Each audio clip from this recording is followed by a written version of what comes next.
Okay, so this is how you perform regular maintenance on the MacDev Clone paintball gun. Just take the back cap and unscrew it, and this will remove the entire drivetrain from the body. I'll set the body aside. And drivetrain, basically you can unscrew into two parts. The front part, just grab the bolt keg and the valve keg and unscrew. Set the back part aside. You can use a little O-ring pick to get the bolt tip O-ring out, make it a little easier to get the bolt out. And then just push the bolt through the bolt keg. Set the bolt keg aside. The bolt comes out with the spacer on it, so just remove those and set those aside. And then the second half, we'll just take the power tube cap and unscrew that from the valve keg, and then set the power tube cap aside because we don't need to do anything with that.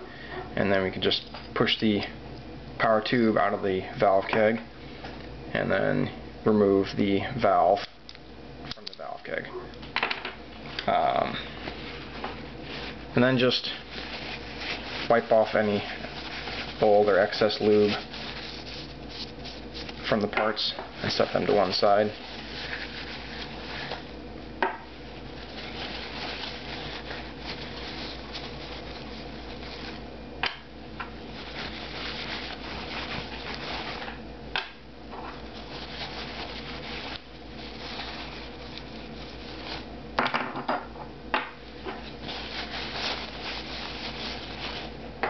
Okay.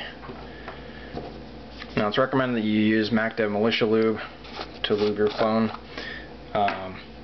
Really, it's what works best. If you don't have that, you can use Dow 33, Sleek, Shocker Lube, and all those are Dow 33 based, and they'll work fine. I usually start with the bolt keg and take a small amount of lube and run it along the inside of the bolt keg evenly. Set that aside, and then the bolt, just take a little bit. It doesn't take a lot to lube this, just basically need to make it look wet. So just run it along the center O-ring and then out along the rest of the bolt, and then we can take the bolt and put that inside the bolt keg, pop it through, and then we can put the bolt tip O-ring back on. You just want to make sure you clean off any grease that gets on the bolt tip O-ring. Take a little bit of lube also and run it along the inside O-ring on the spacer, and then a little on the outside also, and then place the spacer on the back of the bolt. Now, because the bolt basically rides on the power tube, this power tube tip O-ring is the one that's going to dry out the most often. If you get any leaks down the barrel or anything like that, it's usually this O-ring. So just to make sure that this doesn't dry out at all, you just take a little bit of lube and touch it along the inside of the rear of the bolt on the opening, so that when you assemble everything back together, there's a little bit more lube in there to keep that wet. And then we take the valve keg and put a little lube on the inside of that, and then a little more on the valve itself, on the rear two O-rings, and then the front O-ring also.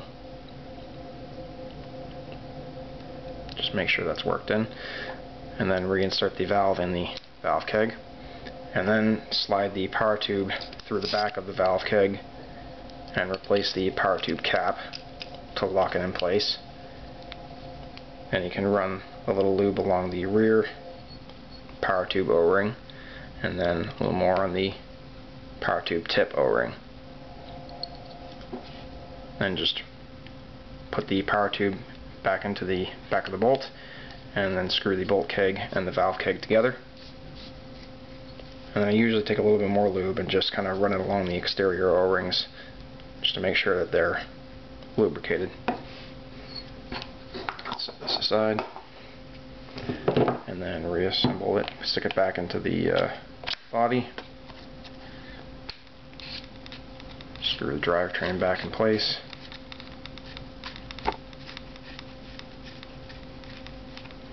and you're done. That's it.